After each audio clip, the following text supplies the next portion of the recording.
ನಮಸ್ಕಾರ ಸ್ನೇಹಿತರೆ. ಒಂದು ಹೆಣ್ಣು ಮದುವೆಯಾದ ನಂತರ ಗಂಡನ ಮನೆಯಲ್ಲಿ ಸುಖವಾಗಿ ಬಾಳಬೇಕೆಂದರೆ ಗಂಡನಿಗೆ ಆಸ್ತಿ ಇರಬೇಕು ಅಥವಾ ಸರ್ಕಾರಿ ಕೆಲಸದಲ್ಲಿರಬೇಕು. ಇಲ್ಲ ಅಂದರೆ ಆ ಹೆಣ್ಣಿನ ಬದುಕು ಅತಂತ್ರ ಆಗುವುದರಲ್ಲಿ ಡೌಟೇ ಇಲ್ಲ. ಕೂಲಿನಾಲಿ ಮಾಡಿ ಹೇಗೋ ಬದುಕಬಹುದು, ಆದರೆ ಕೂಲಿ ಮಾಡಿದ ಹಣ ಹೊಟ್ಟೆಗೆ ಸಾಲಿದ್ರೆ ಬಟ್ಟೆಗೆ ಸಾಲುವುದಿಲ್ಲ, ಬಟ್ಟೆಗೆ ಸಾಲಿದ್ರೆ ಹೊಟ್ಟೆಗೆ ಸಾಲುವುದಿಲ್ಲ. ಅಂತಹ ಪರಿಸ್ಥಿತಿಯಲ್ಲಿ ಒಂದು ಹೆಣ್ಣಿನ ಬದುಕು ಗಂಡನ ಮನೆಯಲ್ಲಿರುತ್ತದೆ. ಮುಂದೆ ಮಕ್ಕಳಾದರೆ ಮಕ್ಕಳು ಕೂಡ ನಿಮ್ಮ ಪರಿಸ್ಥಿತಿಯನ್ನು ಅನುಭವಿಸಬೇಕಾಗುತ್ತದೆ. ಆದ್ದರಿಂದ ಒಂದು ಹೆಣ್ಣು ಮದುವೆ ಆಗುವಾಗ ಕೆಲವು ಅಪ್ಪ ಅಮ್ಮನಿಗೆ ಬುದ್ಧಿ ಕಡಿಮೆ ಇರುತ್ತದೆ. ಆಗ ನಿಮ್ಮ ಅಪ್ಪ ಅಮ್ಮನಿಗೆ ಹುಡುಗನ ಮನೆಯವರು ಒಳ್ಳೆಯವರು ಅಥವಾ ಕೆಟ್ಟವರು ಎಂಬುದರ ಬಗ್ಗೆ ತಿಳಿಯದಷ್ಟು ಮುಗ್ಧರಾಗಿರುತ್ತಾರೆ. ಅಂತಹ ಸಮಯದಲ್ಲಿ ಮದುವೆಯಾಗುವ ಹೆಣ್ಣು ಮಕ್ಕಳೇ ಬುದ್ಧಿವಂತರಾಗಬೇಕು. ನೀವು ಒಳ್ಳೆಯ ಹುಡುಗನನ್ನು ಹಿಂದೆ ಮುಂದೆ ವಿಚಾರಿಸಿ ಮದುವೆಯಾಗಬೇಕು. ಮದುವೆ ಎನ್ನುವುದು ಇಂದು ಇದ್ದು ನಾಳೆ ಹೋಗುವಂಥದ್ದಲ್ಲ. ನಿಮ್ಮ ಲೈಫ್ ಪಾರ್ಟ್ನರ್ ಹೇಗಿರಬೇಕು ಅದನ್ನು ನೀವೇ ಆಯ್ಕೆ ಮಾಡಿಕೊಳ್ಳಿ, ಆದರೆ ನಿಮ್ಮ ಆಯ್ಕೆ ಸರಿಯಾಗಿರಲಿ. ಹೆಣ್ಣು ಮಕ್ಕಳು ಮದುವೆ ಮಾಡಿಕೊಳ್ಳುವಾಗ ಸೋಮಾರಿಗಳು, ಅಯೋಗ್ಯರು, ಮೂರ್ಖರನ್ನು ಮದುವೆಯಾಗಬೇಡಿ. ದುಡಿಯುವ ಗಂಡಸನ್ನು ಮದುವೆಯಾಗಿ. ಸೌಂದರ್ಯ ನೋಡಿ ಮರುಳಾಗಬೇಡಿ. ನೋಡಿದರೆ ನೀವೇ ನಿಮ್ಮ ಗಂಡನಿಗೆ ದುಡಿದು ಸಾಕುವಂತಹ ಪರಿಸ್ಥಿತಿ ಬರಬಹುದು. ಆಗ ನಿಮ್ಮ ಬಾಳು ಭಿಕ್ಷುಕರಿಗಿಂತಲೂ ಕಡೆಯಾಗುತ್ತದೆ. ತಂದೆ ತಾಯಿ ಒಪ್ಪಿ ಮದುವೆ ಮಾಡುವಾಗ ತಂದೆ ತಾಯಿಗೆ ನನ್ನ ರಿಕ್ವೆಸ್ಟ್ ಏನೆಂದರೆ, ನಿಮ್ಮ ಹೆಣ್ಣು ಮಕ್ಕಳನ್ನು ಮದುವೆ ಮಾಡುವಾಗ ಸರ್ಕಾರಿ ಕೆಲಸದಲ್ಲಿರುವ ವ್ಯಕ್ತಿಗಳಿಗೆ ಮದುವೆ ಮಾಡದಿದ್ದರೂ ಪರವಾಗಿಲ್ಲ, ಆದರೆ ದಯವಿಟ್ಟು ಆಸ್ತಿ ಇರುವ ಕಡೆ ನಿಮ್ಮ ಹೆಣ್ಣು ಮಕ್ಕಳನ್ನು ಮದುವೆ ಮಾಡಿ. ಕೊರೋನಾ ಬಂದ ಸಮಯದಲ್ಲಿ ಎಲ್ಲ ಪ್ರೈವೇಟ್ ಕಂಪನಿಗಳನ್ನು ಮುಚ್ಚಿದರು. ಆದರೆ ಅಂತಹ ಸಮಯದಲ್ಲಿ ಆಸ್ತಿ ಇದ್ದವರು ಮತ್ತು ಸರ್ಕಾರಿ ಕೆಲಸದಲ್ಲಿದ್ದವರು ಮಾತ್ರ ಸ್ವಲ್ಪ ಮಟ್ಟಿಗಾದರೂ ಸುಖವಾಗಿ ಸಂತೋಷದಿಂದ ಬಾಳುತ್ತಿದ್ದರು. ಆದರೆ ಕೂಲಿ ಮಾಡುವವರು ಗಂಜಿನೂ ಇಲ್ಲದಂಥ ಪರಿಸ್ಥಿತಿಯಲ್ಲಿದ್ದರು. ಆದ್ದರಿಂದ ದಯವಿಟ್ಟು ನಿಮ್ಮ ಹೆಣ್ಣು ಮಕ್ಕಳಿಗೆ ಒಳ್ಳೆಯ ವರನನ್ನು ನೋಡಿ ಮದುವೆ ಮಾಡಿ.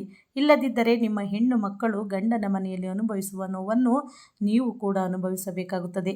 ಆಸ್ತಿ ಇರುವಂತಹ ಮನೆಗೆ ನಿಮ್ಮ ಹೆಣ್ಣು ಮಕ್ಕಳನ್ನು ಮದುವೆ ಮಾಡಿದರೆ ತನ್ನ ಭೂಮಿಯಲ್ಲಿ ಬೆಳೆಯನ್ನು ಬೆಳೆದುಕೊಂಡು ಇನ್ನೊಬ್ಬರ ಹಂಗಿಲ್ಲದೆ, ಇನ್ನೊಬ್ಬರ ಹತ್ತಿರ ಬೇಡದೆ, ಹೊಟ್ಟೆ ತುಂಬ ಊಟ ಮಾಡುತ್ತಾ ಸಂತೋಷದಿಂದ ಬೇರೆಯವರಿಗೂ ಊಟ ಹಾಕುವಷ್ಟು ಅನುಕೂಲವಾಗಿ ಬಾಳುತ್ತಾಳೆ.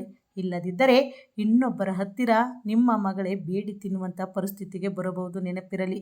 ಪ್ರೀತಿಸಿದಾಗ ಪೋಷಕರು ತಮ್ಮ ಮಕ್ಕಳಿಗೆ ಬುದ್ಧಿ ಹೇಳಿ ಪ್ರೀತಿಸಿದ ವ್ಯಕ್ತಿಗಳನ್ನು ಭಯಪಡುತ್ತಾ ಮದುವೆಯಾಗಬೇಡಿ ಎಂದು ಹೇಳುವುದು ಏಕೆಂದರೆ ಎಷ್ಟೋ ಹೆಣ್ಣು ಮಕ್ಕಳು ತಮ್ಮ ಆಯ್ಕೆಯಂತೆ ಸೋಮಾರಿಗಳು, ಅಯೋಗ್ಯರು, ಆಸ್ತಿ ಇಲ್ಲದಂಥವರನ್ನು ಪ್ರೀತಿಸಿ ಮದುವೆಯಾಗುತ್ತಾರೆ. ನಂತರ ಇನ್ನೊಬ್ಬರ ಹತ್ತಿರ ಒಂದೊಂದು ತುತ್ತು ಅನ್ನವನ್ನು ಬೇಡಿ ತಿನ್ನುವಂಥ ಪರಿಸ್ಥಿತಿಗೆ ಬರ್ತಾರೆ ಎಂದು ತನ್ನ ಹೆತ್ತವರು ಗುರುತು ಪರಿಚಯ ಇಲ್ಲದ ಹುಡುಗರನ್ನು ಪ್ರೀತಿ ಮಾಡಿದಾಗ ಬೇಡ ಎಂದು ತಿರಸ್ಕಾರ ಮಾಡುತ್ತಾರೆ. ಅಷ್ಟೇ ಸ್ನೇಹಿತರೆ. ಏಕೆಂದರೆ ಅಪ್ಪ ಅಮ್ಮ ವರನನ್ನು ಹುಡುಕಿ ಹಿಂದೆ ಮುಂದೆ ವಿಚಾರಿಸಿ ನೋಡಿ ಮದುವೆ ಮಾಡಿದರೆ ಆಸ್ತಿ ಅಥವಾ ಸರ್ಕಾರಿ ಕೆಲಸದಲ್ಲಿರುವ ವ್ಯಕ್ತಿಗಳಿಗೆ ಮದುವೆ ಮಾಡುತ್ತಾರೆ. ಆದರೆ ತಮ್ಮ ಆಯ್ಕೆಯಂತೆ ಮದುವೆಯಾದರೆ ತಿನ್ನಲು ಊಟವಿಲ್ಲದೆ ಪರಿಸ್ಥಿತಿಗೆ ನಮ್ಮ ಮನೆ ಹೆಣ್ಣು ಮಕ್ಕಳು ಬರಬಾರದು ಎಂದು ಭಯಪಡುತ್ತಾರೆ ಅಷ್ಟೇ. ಆದರೆ ಪ್ರೀತಿಸಿ ಮದುವೆಯಾದವರು ನನ್ನ ಅಪ್ಪ ಅಮ್ಮ ನಮ್ಮ ಪ್ರೀತಿಯನ್ನು ಅರ್ಥ ಮಾಡಿಕೊಳ್ಳದೆ ದೂರ ಮಾಡುತ್ತಿದ್ದಾರೆ ಎಂದು ತಂದೆ ತಾಯಿಯನ್ನು ದ್ವೇಷಿಸಿ ಓಡಿ ಹೋಗಿ ಮದುವೆಯಾಗುತ್ತಾರೆ. ಸ್ನೇಹಿತರೆ, ಯಾವುದೇ ತಂದೆ ತಾಯಿ ನನ್ನ ಮಕ್ಕಳು ಹಾಳಾಗಲಿ ಎಂದು ಬಯಸುವುದಿಲ್ಲ. ಆದರೆ ಮಕ್ಕಳೇ ಅಪ್ಪ ಅಮ್ಮನನ್ನು ಅಪಾರ್ಥ ಮಾಡಿಕೊಂಡು ಭವಿಷ್ಯದಲ್ಲಿ ಹಾಳಾಗುವುದು. ನಂತರ ಹಾಳಾದ ಮೇಲೆ ಅಪ್ಪ ಅಮ್ಮನ ಹತ್ತಿರಕ್ಕೆ ಬಂದು ಕ್ಷಮೆ ಕೇಳುತ್ತಾರೆ. ಹೆತ್ತ ತಪ್ಪಿಗೆ ಹೆತ್ತವರು ಕ್ಷಮಿಸಬಹುದು, ಆದರೆ ನೀವು ಪ್ರೀತಿಸಿ ಓಡಿ ಹೋಗಿ ಮದುವೆಯಾದಾಗ ಈ ಸಮಾಜದಿಂದ ಅನುಭವಿಸಿದ ನೋವನ್ನು ಹೆತ್ತವರು ಮರೆಯಲು ಸಾಧ್ಯನಾ? ಆದ್ದರಿಂದ ಪ್ರತಿಯೊಬ್ಬ ಹೆಣ್ಣು ಮಕ್ಕಳು ಅಪ್ಪ ಅಮ್ಮನ ಆಯ್ಕೆಯಂತೆ ಮದುವೆ ಮಾಡಿಕೊಳ್ಳಿ. ನಿಮಗೆ ಕಷ್ಟ ಬಂದಾಗ ಹೆತ್ತವರನ್ನು ಇಂಥ ಮನೆಗೆ ನನ್ನನ್ನು ಯಾಕೆ ಮದುವೆ ಮಾಡಿದ್ದೀರಿ ಎಂದು ಕೇಳಬಹುದು, ಆದರೆ ಪ್ರೀತಿಸಿ ಮದುವೆಯಾದರೆ ಕೇಳಲು ಅಧಿಕಾರ ಇರುವುದಿಲ್ಲ. ಹೆತ್ತವರು ಕೂಡ ನಿಮ್ಮ ಹೆಣ್ಣು ಮಕ್ಕಳನ್ನು ಮದುವೆ ಮಾಡುವಾಗ ಒಳ್ಳೆಯವರನ್ನು ಹುಡುಕಿ ಆಸ್ತಿ ಅಥವಾ ಸರ್ಕಾರಿ ಕೆಲಸದಲ್ಲಿರುವ ವ್ಯಕ್ತಿಗಳಿಗೆ ಮದುವೆ ಮಾಡಿ.